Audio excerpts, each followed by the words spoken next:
Jokowi bagus pertamanya. Bukan karena saya ada di situ.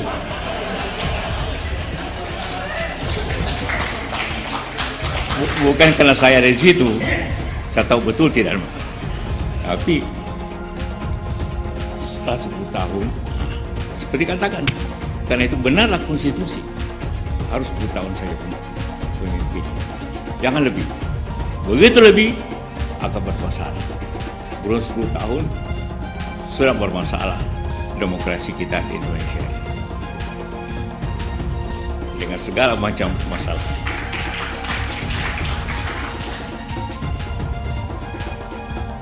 Berbicara tentang dinasti lah, berbicara tentang nepotisme. Dengan kondisi segini, semua orang sudah protes, maka bisa terjadi krisis politik. Karena itu harus dijaga, jangan terjadi. Jadi kita mendapatkan nomor 3 itu pas sesuai dengan sila ketiga Persatuan Indonesia. Kita satukan semuanya dalam proses politik yang menggembirakan. Tapi beberapa hari ini kita sedang disuguhkan untuk menonton drakor yang sangat menarik. Bapak Ibu, saudara sekalian, diam itu bukanlah pilihan.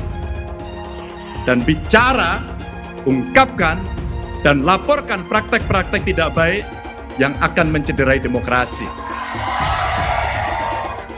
Bapak Ibu, sekali lagi saya ulang, karena dalam kontestasi ini buat kami, ini bukan persoalan Ganjar, bukan persoalan Mahfud, bukan sekedar hanya persoalan kekuasaan. Ini adalah persoalan masa depan Indonesia yang mesti kita jaga bersama. Mohon doa, mohon dukungannya. Bismillahirrahmanirrahim. Insya Allah pasangan Ganjar Mahfud siap untuk melaksanakan itu. Hukum yang tegak, harapan kita. Sejahtera merata, idaman bersama. Ganjar Mahfud pilihan kita. Gotong royong pilih nomor 3. Pak Jokowi resah melihat politik kita saat ini lebih banyak dramanya, padahal 3 bulan lagi udah waktunya kita untuk memilih pemimpin yang baru. Kok bisa? Kalau di negara maju yang didebatin biasanya soal kebijakan baru pemerintahan ke depan, di Indonesia sejauh ini malah lebih banyak dramanya dan lebih mirip sinetron ya. Dan jujur aku agak sedih sih, karena di saat negara lain sibuk mengembangkan AI dan eksplorasi ke planet Mars, kita malah masih ribut soal apakah calon pemimpin di bawah umur 40 boleh atau enggak. Padahal Finlandia yang pendidikannya terbaik di dunia aja pernah punya Perdana Menteri yang umurnya 34 tahun. Dan jujur aku pribadi nggak terlalu peduli apakah pemimpin kita nanti umurnya di bawah 40 tahun atau di atas 70 tahun, apakah partainya merah, kuning, atau hijau, tapi aku lebih peduli apakah pemimpin kita nanti mampu melindungi rakyat Indonesia dari perbudakan dan penjajahan gaya baru dari elit global. Menurut saya Mas Gibran tetap layak kok jadi cawapres. Mark Zuckerberg pas bangun Facebook juga belum ada banyak pengalaman, tapi yang terpenting dia berani untuk mengambil kesempatan dan lakukan yang terbaik, sampai akhirnya lihat Facebook sekarang udah sukses besar. Mas Gibran juga orangnya cukup tegas dan beneran langsung menindaklanjuti masalah atau keresahan yang dialami oleh masyarakat, dari masalah yang besar sampai yang terkecil sekalipun. Ini buktinya, akun Blue Chocolate melaporkan di Twitter kalau ada lampu yang mati di Jebres, dan langsung Mas Gibran mengirim petugasnya untuk benerin. Contoh lain, ada warga yang komplain sistem antrian halte bus Trans Jateng Wonogiri Solo amburadul, dan Mas Gibran langsung mau menindaklanjuti segera. Dan masih banyak lainnya. Kalau menurut aku, usia tidak bisa dijadikan patokan sebagai orang ini bisa jadi pemimpin atau enggak. Justru anak muda mau mendengarkan keresahan masyarakat sekecil apapun itu dan langsung gercep action. Nah, menurut kamu nih, apakah Mas Gibran udah layak jadi bacawa pres Indonesia? Bahwa sudah saatnya pemuda memimpin bangsa Indonesia. Prabowo Gibran. Saya ulangi sekali lagi semua, Prabowo Gibran. Cara reformasi dilokomotif juga oleh anak muda. Terus kenapa orang mempersoalkan kalau anak muda yang memimpin bangsa ini? Pemudalah yang akan menentukan siapa capres dan cawapres yang akan menang di pertarungan Pilpres 2024. Kalau surveinya bagus, kita kerja keras lagi, biar bisa 1 putaran. Saya selalu menggaungkan yang namanya narasi keberlanjutan, narasi penyempurnaan. Jadi nggak ada yang namanya arah baru atau perubahan. hakim terlapor sebagai ketua Mahkamah Konstitusi terbukti tidak menjalankan fungsi kepemimpinan judicial leadership secara optimal. Saya tercenung memantau perkembangan akhir-akhir ini tentang kondisi politik setelah putusan MK. Saya mencoba diam sejenak. Saya merenungkan bangsa ini ke depan. Dari situ saya semakin gelisah dan terusik. Mengapa sebuah keputusan dari sebuah proses dengan pelanggaran etik berat dapat begitu saja lolos? Apa ada bentuk pertanggungjawabannya kepada rakyat secara hukum? Mengapa keputusan dengan masalah etik, di mana etik menjadi landasan dari hukum, masih dijadikan rujukan dalam kita bernegara? Saya berbicara sebagai bagian dari warga, sebagai bagian dari rakyat yang ikut gelisah melihat demokrasi dan keadilan yang sedang mau dihancurkan. Kita akan memastikan sejarah yang terang, memastikan demokrasi dan keadilan sampai selamanya. Diam bukan sebuah pilihan. Mimpi yang diimpikan sendirian hanya akan menjadi mimpi. Mimpi yang diimpikan bersama adalah kenyataan. Apa yang terjadi di Mahkamah Konstitusi akhir-akhir ini telah menyadarkan kita semua bahwa berbagai manipulasi hukum kembali terjadi. Itu semua akibat praktek kekuasaan yang telah mengabaikan kebenaran hakiki politik atas dasar nurani. Keputusan MK tersebut menjadi bukti bahwa kekuatan moral, politik kebenaran, dan politik akal sehat tetap berdiri kokoh meski menghadapi rekayasa hukum konstitusi. Rekayasa hukum tidak boleh terjadi lagi. Hukum harus menjadi alat yang menghadirkan kebenaran. Hukum harus menjadi alat mewujudkan keadilan. Hukum harus menjadi alat mengayomi seluruh bangsa dan negara Indonesia. Kita semua tentunya sangat-sangat prihatin dan menyayangkan mengapa hal tersebut sampai terjadi. Karena itulah, dalam situasi seperti ini, mari kita kawal pemilu 2024 dengan nurani dan sepenuh hati. Kita jadikan pemilu 2024 sebagai momentum untuk mendapatkan pemimpin terbaik yang benar-benar mewakili seluruh kehendak rakyat Indonesia, mengayomi agar Indonesia menjadi bangsa hebat, unggul, dan berdiri di atas kaki sendiri. Hendaknya masyarakat menyongsong dan melaksanakan pemilu dengan jujur dan adil, luber, jurdil, sesuai dengan ketentuan Undang-Undang Dasar. Itu hak konstitusional. Jangan pernah curang, karena kecurangan, kesewenang-wenangan, pemaksaan dan penipuan di dalam pemilu itu tidak akan pernah memberi berkah. Kalau Indonesia melahirkan pemimpin karena kecurangan di dalam pelaksanaan pemilu, maka Indonesia tidak akan pernah baik. Maka kepada siapapun yang ingin Indonesia ini baik, mari kita laksanakan pemilu ini untuk memberikan kesempatan kepada rakyat secara bebas menentukan pilihannya sendiri. Oleh sebab itu, siapapun yang melawan aspirasi rakyat, yang menekan-nekan rakyat dengan cara tidak fair, maka aspirasi masyarakat itu akan mencari jalannya sendiri untuk menuju kemenangannya. Ingat ini. Baliho Bapak dicopot, Pak. Pak, disenter, Pak.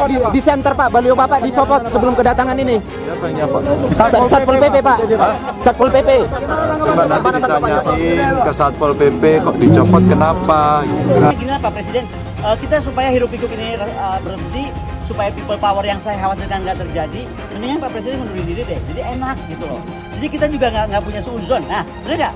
Saya ini rakyat ya, kan jadi saya suuzon terus nih. Dia bantuin si Kaisang sampai kemana nih? Bantuin Gibran sampai kemana nih gitu kan? Jadi pertama, apakah presiden ini cawe-cawenya sampai sekian jauh gitu loh. Saya nggak ngerti juga ya, karena walaupun itu hak beliau, tapi kenapa? Saya perlu tahu, rakyat mesti tahu kenapa percepatan ini terjadi. Saran saya supaya tidak semakin kita terombang-ambing, ya ada dua tadi saya kasih pilihannya, apakah ganti cawapres, katanya nggak mungkin, ya sudah, berarti yang paling mungkin adalah presiden mengundurkan diri. Kalau dibilang nggak ada aturannya, ya karena memang juga nggak ada pernah presiden ngajuin anaknya jadi cawapres saat dia menjabat kan. Nah, yang pasti kalau buat saya, dibandingkan misalnya Pak Gibran jadi maju gitu, Mas Gibran gitu ya, ya saya pilih Ganjar sama Mahfud lah, karena lebih teruji kan. Anda jadi wali kota baru 2 tahun 3 tahun kan belum teruji juga. Ini urus negara loh, mau jadi presiden loh. Kalau Anda belum lengkap, belum pernah di legislatif, belum nasional ya maksudnya DPR, kan DPR belum ngerti nih pemerintahan seperti apa. Anda belum pernah di eksekutif yang tingkat provinsi, Anda nggak ngerti jadi presiden nanti. Ini bukan soal belajar coba-coba loh. Ini negara dipertaruhkan untuk 2045. Kita kan mau mencapai 100 tahun ini mau jadi apa? Kalau coba-coba, ini negara sebentar lagi 300 juta penduduk kita. Mana boleh kita kasih orang coba-coba. Saya tidak meremehkan anak muda ya. Anak muda bisa lebih kreatif gitu ya.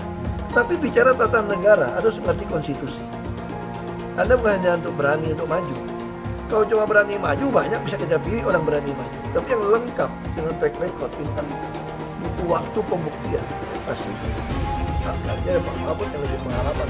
Saya tidak mau anak cucu saya harus nunggu sekian tahun lagi. Pengalaman Jakarta gitu kan, nunggu lagi mundur. Males sudah. Jadi kita nggak usah coba-coba deh. Udah jangan dengerin janji-janji manis orang. Buktikan aja selama ini bagaimana. Lebih setuju lagi apa yang disampaikan calon presiden Pak Ganjar Pranowo. Tadi saya bisik-bisik ke beliau, Pak, nanti habis dilantik, besoknya langsung masuk ke kedaulatan pangan. Nggak usah lama-lama. Perencanaannya disiapkan sekarang, begitu dilantik besok langsung masuk ke kerja kedaulatan pangan, sehingga swasembada pangan, ketahanan pangan, kedaulatan pangan itu betul-betul kita miliki, dan saya yakin Pak Ganjar mampu menyelesaikan ini. Ya kita jujur aja ngomong, kalau Anda mau jadi presiden wakil presiden, nah, kalau tanya sama saya, kamu mau jadi politisi, mau jadi apa sih? Ya kalau nggak beres negara ini, ya saya mau jadi presiden. Karena cuma jadi presiden bisa cepat membereskan itu. Coba lihat, kayak di DKI, kok nggak ada Ahok, nggak ada demo. Kalau Ahok nggak nyalon kan nggak ada masalah kemarin. Coba kalau ada Ahok, jadi Ahok itu adalah orang yang tidak boleh di politik. Karena dia membuat bangsa ini tidak bisa bersatu. Itu terbalik-balik. Yang pengen pecahin orang siapa? Kok saya yang dituduh? Ini bagi saya itu aneh gitu loh. Tapi itu fakta. Nah, makanya saya tetap ada di PDI Perjuangan, karena satu-satu partai yang tetap mencalonkan saya di DKI dengan ancaman macam-macam hanya PDI Perjuangan. Kata Ibu Mega, mau jadi apa bangsa ini kalau kamu Pak Ahok yang bisa kerja, yang jujur, tidak boleh mencalonkan diri? Masa orang yang nggak jujur, yang itu mau yang bisa dicalon, katanya mau jadi apa, bisa kerja apa? Makanya saya pribadi ya putuskan ya ikut Ibu Megawati, PDI Perjuangan. Saya cuma dia bisa berani terang-terangan. Kalau di DKI dulu saya sudah mundur, dianggap bikin kacau, bisa bikin demo. Ini sesuatu yang aneh menurut saya gitu loh. Ya, Ibu Mega nggak boleh mundur, harus maju. Mau jadi apa bangsa ini katanya, kalau kamu ditekan untuk mundur. Nah itu yang saya sampaikan.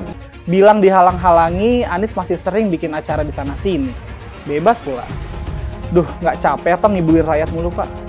Nah, yang gue pertanyakan nih, Anies itu kampanye di mana-mana sering naik pesawat jet. Nah, pesawat jet biaya sewanya dari mana, Pak? Atau itu pesawat jetnya siapa, Pak? Coba jujur deh. Karena setahu gue nih, itu punya bos Anda, Surya Paloh. Anies bicara soal pendidikan.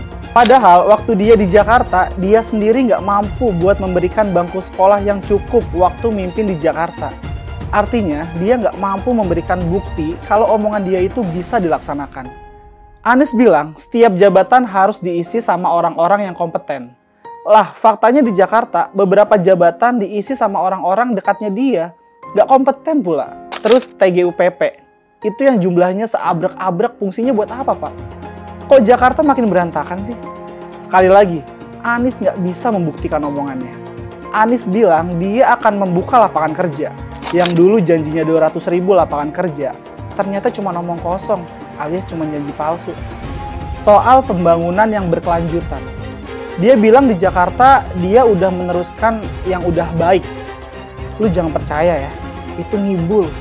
Faktanya nggak seperti itu loh. Belum lagi nih, program penanggulangan banjir. Jadi di daerah Jakarta itu ada daerah yang sebelumnya udah bebas banjir.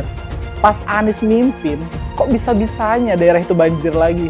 Gimana nggak banjir kalau kalinya udah nggak pernah dikeruk sama dibersihin, Pak? Kalau soal Jakarta, gue bisa bicara banyak deh. Jadi gue saksi bobroknya kepemimpinan Anies di Jakarta.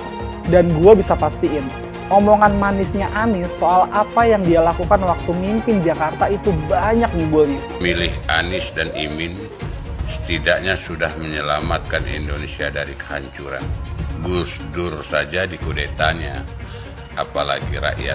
Yang satu memang jago kata-kata, jago beretorika, nggak kelawan kalau soal kata-kata. Di sisi lain, kita sama-sama melihat yang sudah ditulis pakai tangan dia sendiri, pakai hati dia sendiri, lagi dia ingkari, apalagi hanya mengandalkan kata-kata dan janji. Pun demikian dengan janji Cak Ponimin. Gus Muhaimin memberikan program siapapun yang hamil yang ada di muka bumi Indonesia ini akan diberikan tunjangan selama hamil. Karena itu yang masih jomblo secepatnya nikah, hamil, dibiayai kehamilannya oleh Gus Muhaimin. Akan mendapatkan subsidi, akan mendapatkan tunjangan rata-rata 6 juta selama kehamilan. Gus Muhaimin dan PKB menang. Semua yang punya sepeda motor, BBM-nya kita subsidi gratis tanpa biaya. Siapa yang di sini punya sepeda motor? Tahun 2024 PKB menang, Gus Muhaimin presiden, disubsidi serendah-rendahnya harga subsidi BBM. Kalau PKB sekarang bukan PKB Gus Dur, ini PKB Caimin. Jadi beda, PKB-nya sudah beda. Jadi nggak bisa lagi menurut saya, memang masih tetap jualan nama Gus Dur, itu ada larangannya jelas sekali.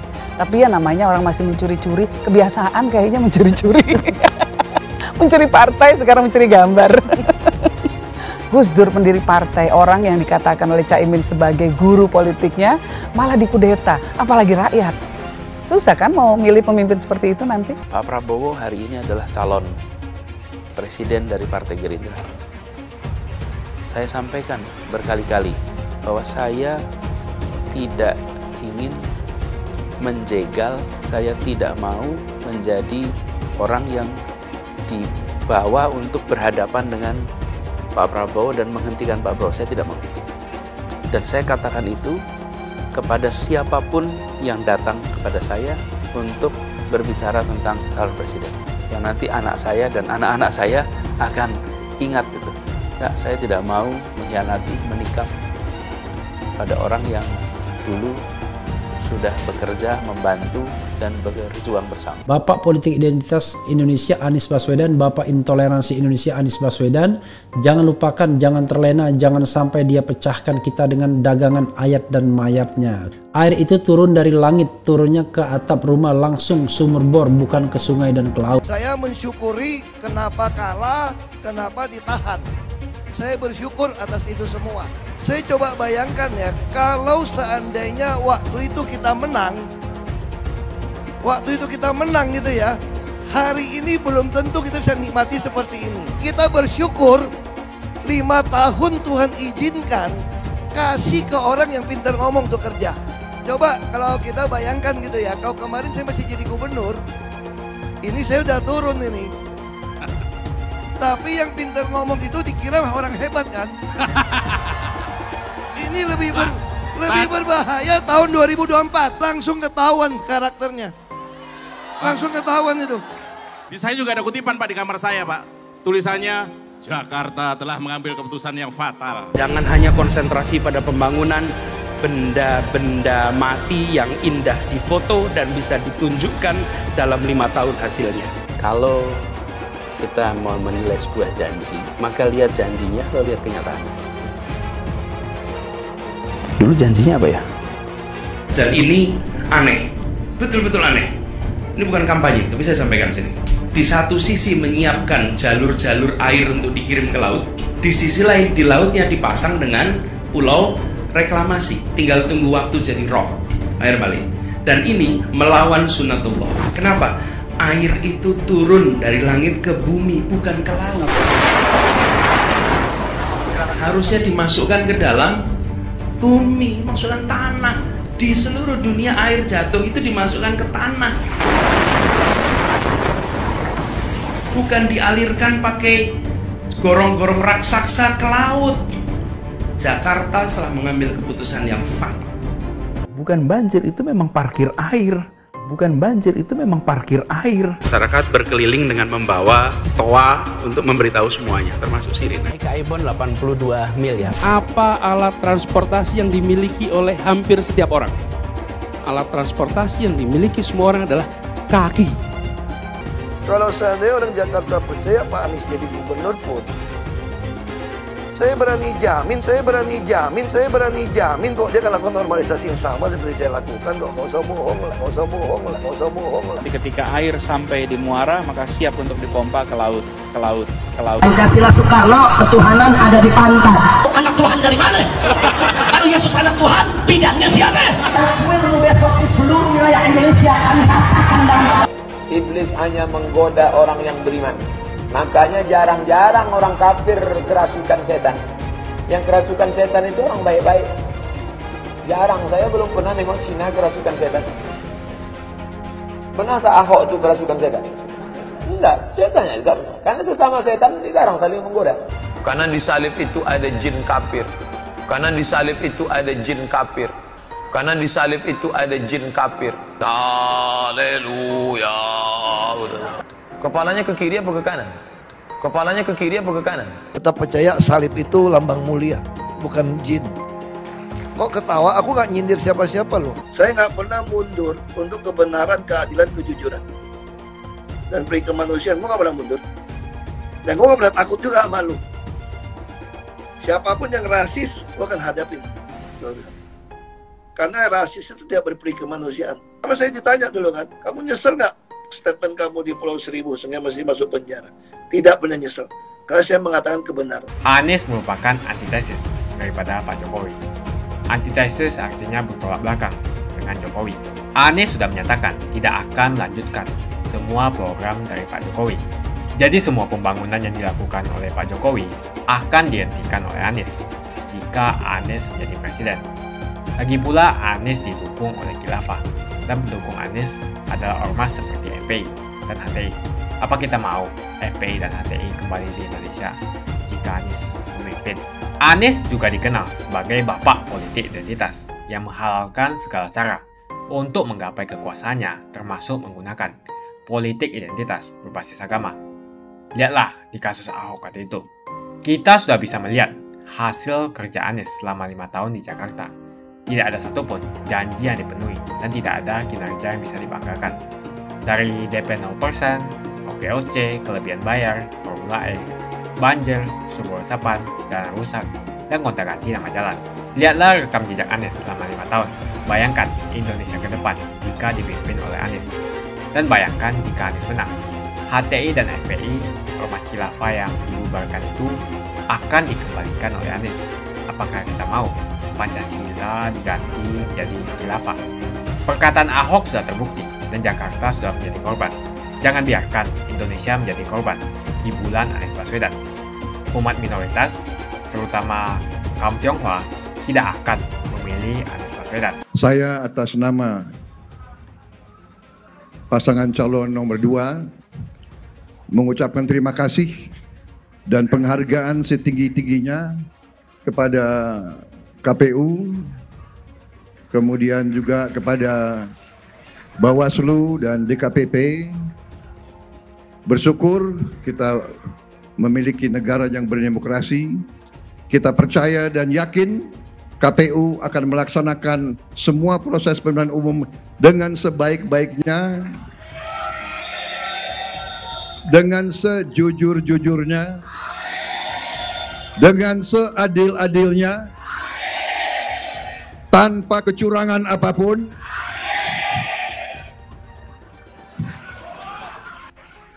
Karena kalau melaksanakan pemilu yang curang, mengkhianati bangsa dan rakyat Indonesia. Kita patut bangga, kita adalah negara demokrasi salah satu yang terbesar di dunia. Kalau tidak salah ketiga terbesar di dunia. Dan kita telah mengalami pemilihan-pemilihan umum periode demi periode, dan kita bersyukur bahwa negara kita masih utuh, masih bersatu, walaupun begitu banyak tantangan yang kita hadapi. Dan saya bersyukur dan saya gembira, suasana hari ini suasana penuh kekeluargaan, penuh riang gembira, penuh dengan saling mengasihi, saling mendukung. Jadi saudara-saudara, siapapun yang menang, kita harus bersatu menjaga negara ini. Wassalamualaikum warahmatullahi wabarakatuh. Salam sejahtera bagi kita sekalian. Shalom. Om Santi Santi Santi Om. Merdeka! Merdeka!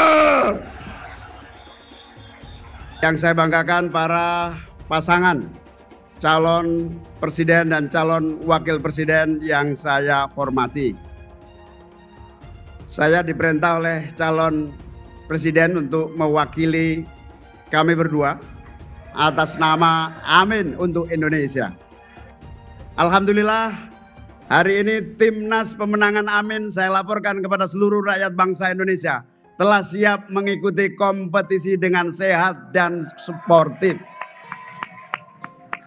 Amin menganggap bahwa kita telah memiliki kesempatan untuk terus menjaga agar pemilihan umum berjalan dengan langsung, umum, bebas, dan rahasia. Dilaksanakan dengan penuh kejujuran, keterbukaan, dan kebersamaan. Yang kedua, kita juga sangat berbahagia dan bersyukur bahwa akhirnya masing-masing calon presiden dan calon wakil presiden telah menyiapkan diri dengan baik sehingga kita sampai pada satu tahap berkomitmen untuk melaksanakan pemilu dengan semangat penuh riang gembira, dan sekaligus kita ingin bersama-sama mengisi pemilu dengan gagasan, ide, cita-cita, dimulai dari track record, rekam jejak, dan berbagai visi misi yang telah kita miliki masing-masing secara lengkap. Kita semua yakin kalau kita melihat pemilu seperti sepak bola, maka rakyat punya kesempatan untuk menyaksikan dengan bahagia. Kalau ada pemain yang bersifat curang, tolong diteriaki supaya tidak curang. Kalau ada wasit merangkap pemain, kita foto dan kita sebarluaskan. Kalau ada wasit yang curang, kita laporkan kepada FIFA sebagai lembaga tertinggi. Kalau ada pemain yang nakal dan nekling lawan, foto dan viralkan ke seluruh penjuru.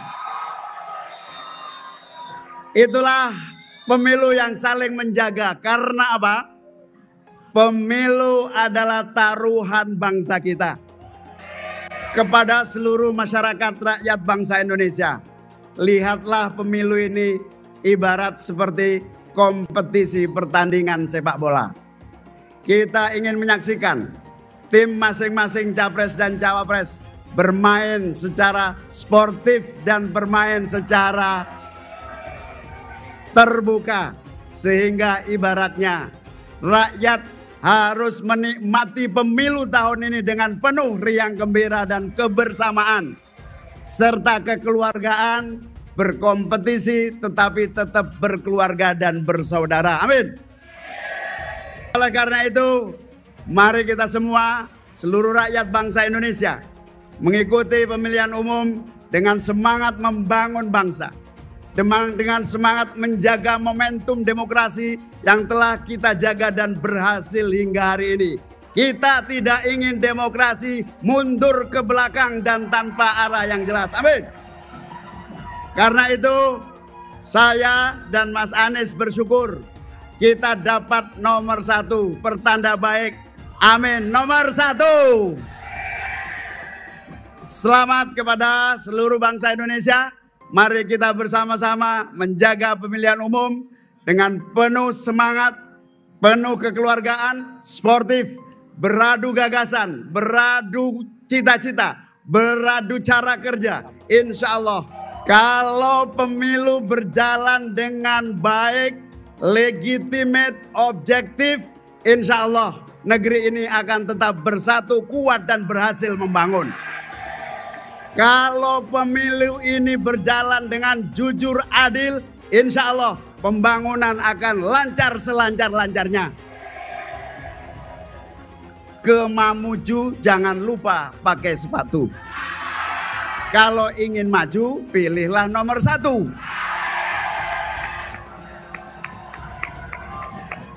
Dulu Anies bisa menang karena menggunakan agama dan etnis. Isu agama, ras, dan antar golongan dinikmati oleh relawan Anies. Saat itu Anies didukung oleh FPI, HTI, dan pengasong khilafah lainnya. Pada akhirnya Ahok harus kalah, namun kekalahan dia adalah kekalahan yang membuka mata rakyat Indonesia bahwa masih ada orang-orang yang menang dengan cara menggunakan politisasi agama atau politik identitas berbasis agama. Ternyata banyak sekali orang yang dengan mudah terhasut lewat jalan-jalan seperti itu. Relawan Anies terutama dari FPI, HTI, PA212 seperti Bahar Smith dan Rizik Syihab selalu menghujat Cina, etnis Cina. Tapi saat ini negara Cina sudah menjadi nomor 1 di dunia. Saya bangga sebagai Cina. Etnis Tionghoa dicap sebagai pemberontak, sedangkan etnis Arab dianggap sebagai Tuhan atau tuan dari pribumi. Etnis Arab dipuja-puja dan dianggap sebagai dewa. Lihat saja Rizik Syihab dan Bahar Smith dipuja-puja, padahal mereka mengujar kebencian. Pengasong khilafah seperti Rizik Syihab, Bahar Smith, dan teman-teman, mereka hanya buat gaduh di Indonesia. Sedangkan negara yang mereka sanjung-sanjung itu, Arab Yaman, masih belum maju dan masih terbelakang. Saya percaya Indonesia dengan mayoritas pribumi juga akan menjadi negara maju. Seharusnya Arab Yaman belajar dari negeri Cina, seperti kata kitab suci. Belajarlah sampai ke negeri Cina. Anies dan juga pendukung Anies seperti Rizik Syihab, Bahar Smith, dan kelompok-kelompok HTI dan FPI harus belajar ke negeri Cina supaya tidak lagi melakukan kelebihan bayar. Yang jelas saya memilih pribumi, bukan yang dari Yaman.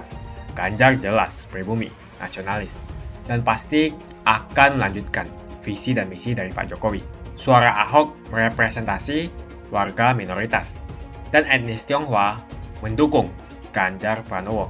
Ahok pasti akan mendukung Ganjar karena Ahok anti radikalisme. Ahok yang jelas tidak akan mendukung Anies Baswedan karena Anies Baswedan didukung oleh kelompok khilafah, HTI, dan FPI, ormas terlarang itu. Anies merupakan antitesis daripada Pak Jokowi dan diragukan kenasionalisannya, apalagi pribumiannya.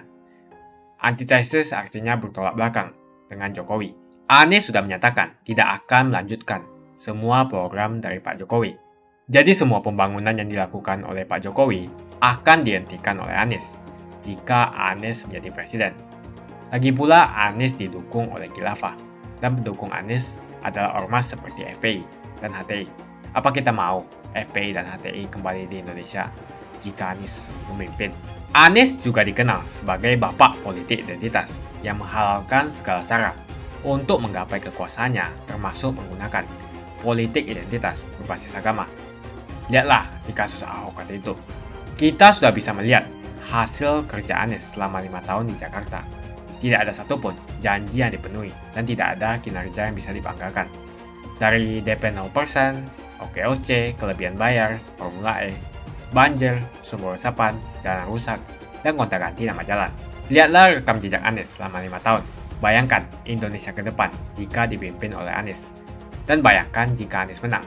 HTI dan FPI, ormas khilafah yang dibubarkan itu akan dikembalikan oleh Anies. Apakah kita mau Pancasila diganti menjadi khilafah? Bagian Indonesia Timur yang mayoritas non-muslim seperti Bali tidak akan setuju dengan khilafah atau sistem khilafah. Mungkin Indonesia akan bubar jika Anies menjadi presiden. Perkataan Ahok sudah terbukti dan Jakarta sudah menjadi korban. Jangan biarkan Indonesia menjadi korban kibulan Anies Baswedan. Umat minoritas, terutama kaum Tionghoa, tidak akan memilih Anies Baswedan. Saya yakin karma Ahok mengejar Anies Baswedan. Dulu Anies memainkan politik identitas kepada Ahok. Sekarang Anies dipertanyakan kepribumiannya karena dia teriaman. Itu saja opini saya hari ini. Tuliskan opini kalian tentang Anies Baswedan. Jika kalian setuju dengan pendapat saya di video ini, pastikan kalian menekan like di video ini dan bagikan video ini ke teman dan family Anda supaya mereka semua mengetahui tentang informasi ini.